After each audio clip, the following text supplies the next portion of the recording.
Kentucky basketball is looking to make a statement in Mark Pope's first season at the helm, but the Cats' schedule is maybe a little more difficult than they'd like it to be.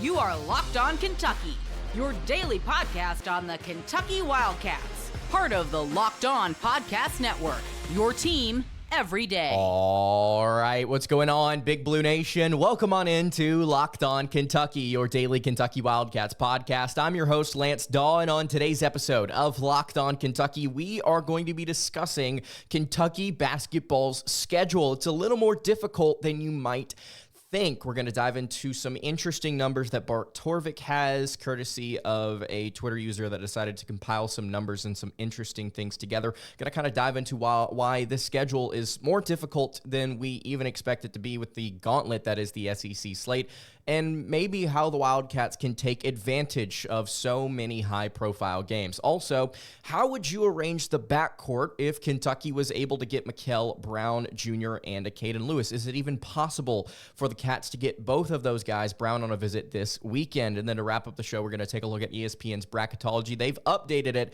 and the Wildcats have moved up. Going to discuss all of that and more on today's show. Today's episode is brought to you by FanDuel. You can place your first $5 bet and you'll get started with $200 in bonus bets guaranteed. Just visit FanDuel.com to get started.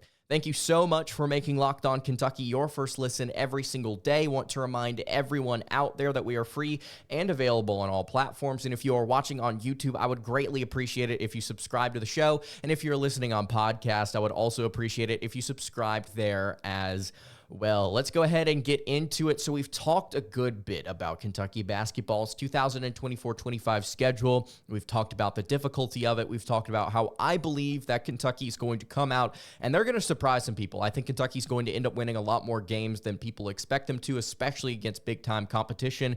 But that does not change the fact that Kentucky's schedule is extremely difficult this season, and somebody decided to put together some interesting notes here on Bart Torvik's T-rank projections. In case you don't know, Torvik is an analytics website. It's kind of like KenPom. We talk about KenPom all the time here on the show. Hasla is another website that you could also go to. Synergy is another great website as well. Evan Mia is another great website if you want to go check out college basketball statistics. But Torvik's great, and they've been putting out some projections here as we get closer to the season.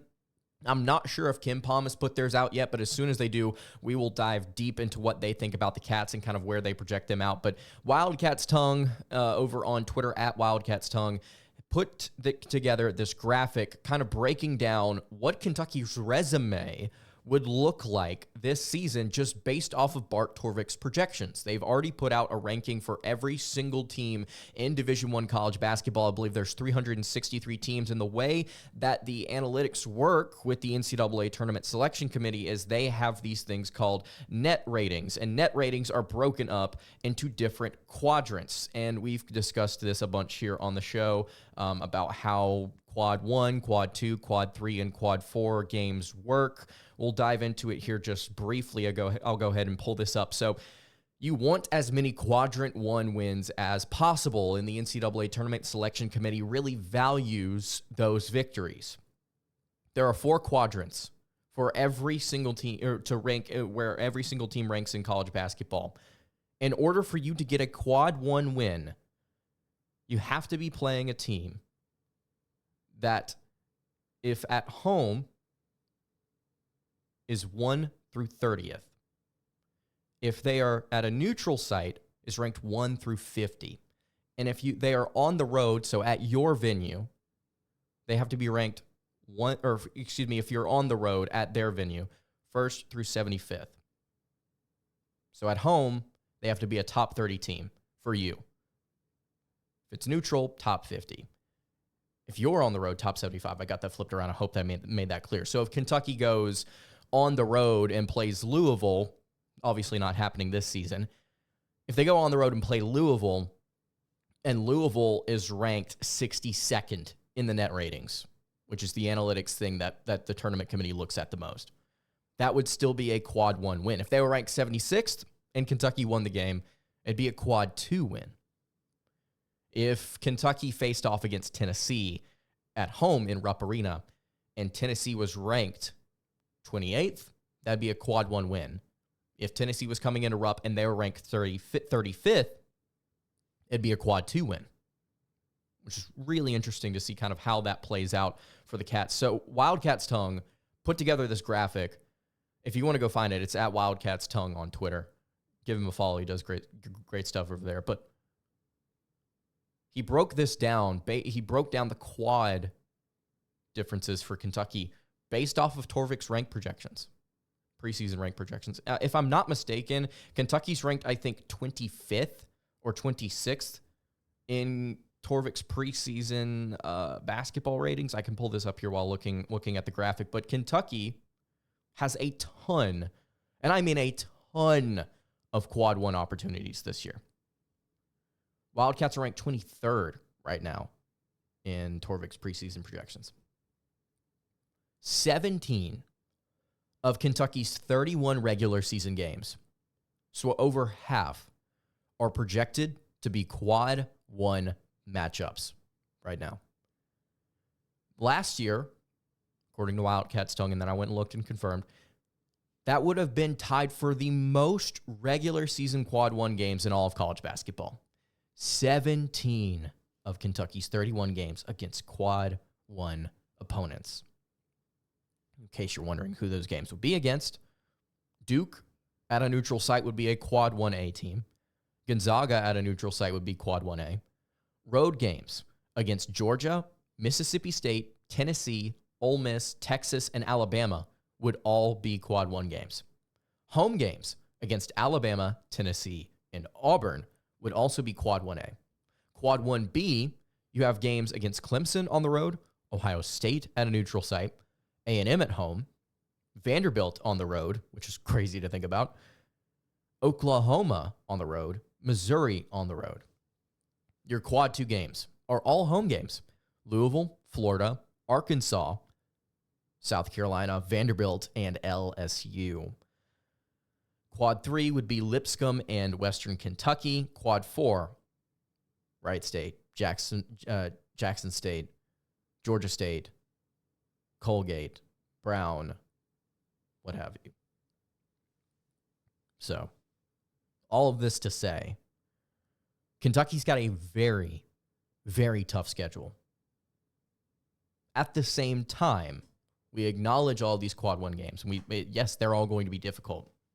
At the same time, I still hold the opinion that Kentucky is going to be better than people currently expect them to be. I think Kentucky's going to win a decent chunk of these quad 1 games. They need them for their NCAA tournament resume. And speaking of bracketology, we'll dive into that at the end of the show. This is what I said on Twitter, and this is where we'll leave it. Personally, I think Kentucky will surprise people and knock out a decent portion of the schedule. They're better than analysts currently believe they are. At the same time, this is very tough.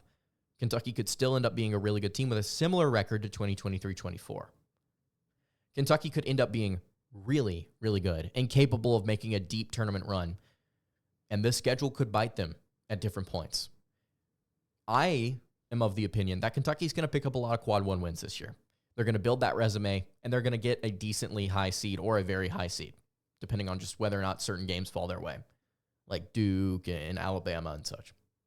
So let me know what you think in the comments below. I think Kentucky's schedule is a gauntlet that they can overcome, and it could be valuable to get some quad 1 wins.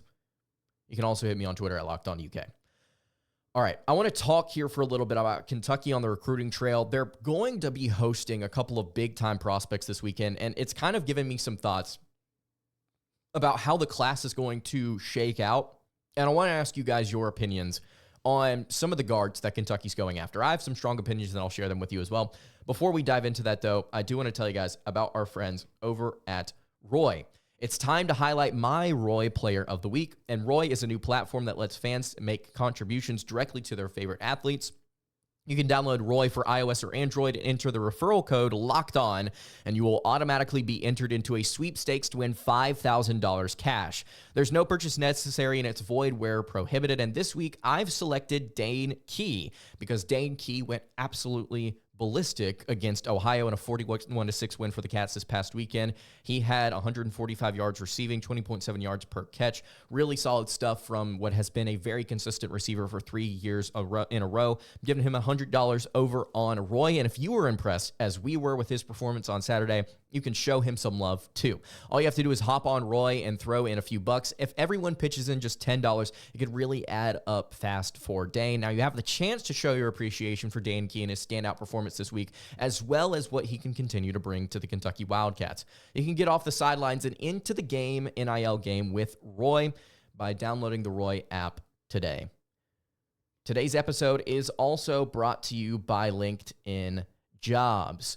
LinkedIn is not just another job board. LinkedIn helps provide you with hires that you cannot find anywhere else. You can even hire people who are not actively looking for a new job, but might be open to the perfect role. In a given month, over 70% of LinkedIn users don't visit other leading job sites. So if you're not looking on LinkedIn, you're looking in the wrong place, because when you're hiring for your small business, you want to find quality professionals that are right for the role, and you have to check out LinkedIn Jobs today. LinkedIn knows that small businesses are wearing so many different hats and might not have the time or resources to hire. They are constantly finding ways to make the process easier. They even just launched a feature that helps you write job descriptions, making the process even easier and quicker. You can post your job for free at linkedin.com/lockedoncollege. That is linkedin.com/lockedoncollege to post your job for free. Terms and conditions apply.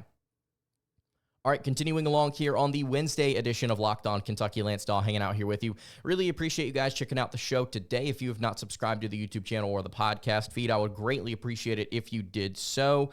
Talking here about Kentucky basketball schedule, and then I want to dive into some recruiting news. Mikel Brown Jr. is going to be on a visit this weekend with the Kentucky Wildcats. Chris Senack, a five-star power forward, is also set to visit Kentucky. We've talked about Senack before. We've talked about Brown, but I want to focus here on Brown, Caden Lewis, and Jasper Johnson today. As of today, September 25th, if I had to guess how Kentucky's class is going to look at the end of the cycle, I would say Caden Lewis, Jasper Johnson, Caleb Wilson, and Malachi Marino. 4 really good players. 2 great in the backcourt, 2 great in the front court. Not a tweener wing there that could play small forward, but still an excellent, and I mean excellent class nonetheless. You do not have to get a player at every single position. How do you arrange the backcourt if Mikel Brown Jr. somehow enters the fold? In case you don't know, Mikel Brown Jr. is a 5-star prospect. He's one of the best point guards in the entire country. According to 24/7 Sports, he's listed at 6'1", 150 pounds. I think he's 165 pounds. Yeah, I was about to say it's updated. He's listed as a 5-star kid, number 7 player nationally, number 2 point guard, number 3 player in the state of Florida. Kentucky, hot on the recruiting trail when it comes to pursuing him. They are, again, hosting him this weekend through the 29th, I want to say, if I'm not mistaken.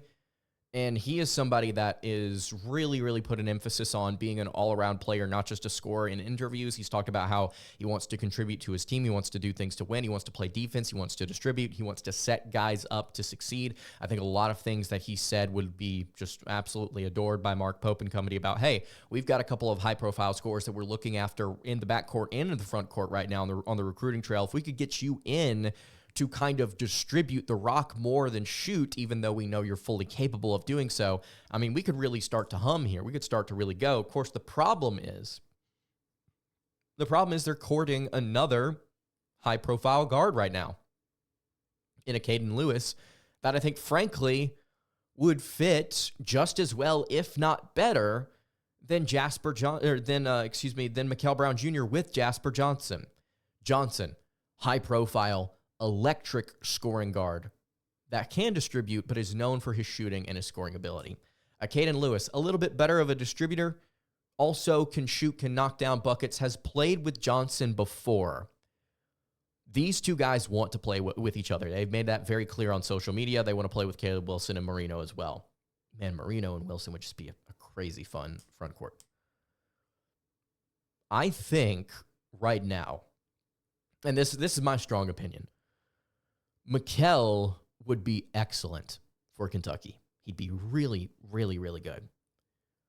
I don't think you can get both Brown and Lewis to commit to Kentucky and play alongside Johnson. You cannot have those three players coexist alongside each other. There's just too much talent, and I think too much scoring in that backcourt in order to keep all three of those guys happy. One of them has to be off the floor at all whenever the other two are on, and I think managing that rotation would be difficult. I don't think Brown would want to step into that situation. Frankly, I don't think Lewis would want to step into that situation. All these guys are really, really good, and they deserve a chance to shine. If Kentucky's able to somehow miraculously get all three of them to commit, I'd love to have every single one of them. I think they would be incredible. But I think it would be very, very difficult to have all three of them, again, coexist alongside each other and keep them happy, unless they're just content with a lesser role behind somebody else, or they're content splitting time evenly with two other players. Someone is, I don't know how they would want to do that. I just find it very difficult to believe that that would be comfortable for them. And if I'm picking between either a Caden Lewis or Mikal Brown, man, I know that he's rated lower, but I think a Caden Lewis could be really special. And knowing how he's played alongside Johnson already, knowing the fact that he's been really, really good on circuits before, I think I would lean towards Lewis. I think the staff right now is trying to figure out where they lean. I don't know anything. That's just my guess. Mikal would be an elite pickup for UK. I just don't know if it's possible for Kentucky to do so. So where does Mikal Brown fit in? Where does the Caden Lewis fit in? How would you want this to play out? I want you to leave your thoughts in the comments below. All right, to wrap up the show, we want to talk a little bit about Kentucky and their bracketology. They've moved. They've moved up. We'll talk about how far up in just a minute. Before I wrap the show up, though, I want to tell you guys about our friends over at FanDuel. NFL fans, you can start the season with a big return on FanDuel. It's America's #1 sports book. So when you get a hunch in the middle of the game, you can check out the latest stats, view live play-by-play, and so much more on the same page where you place your bets. You'll get started with $200 in bonus bets guaranteed when you place your first $5 bet. That's over at FanDuel.com. $200 in bonus bets guaranteed when you place your first $5 bet. That is all over at FanDuel.com.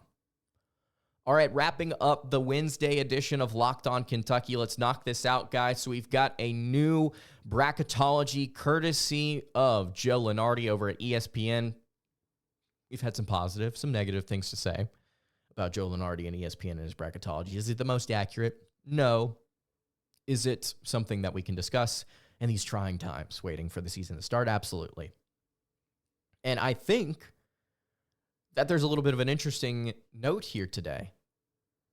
The SEC, according to Joe Lunardi, right now is projected to get 10 teams in the field.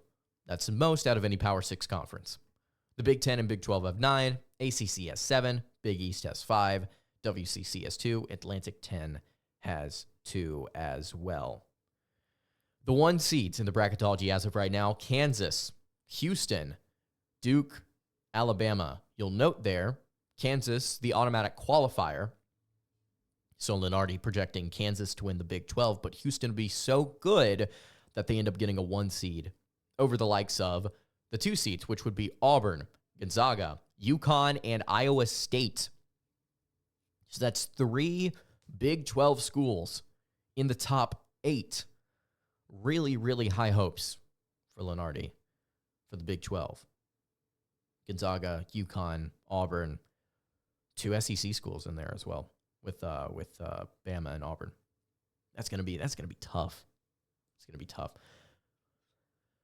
In Kentucky, last time we spoke, they were a 6 seed in Lunardi's projected bracketology, and they've moved up.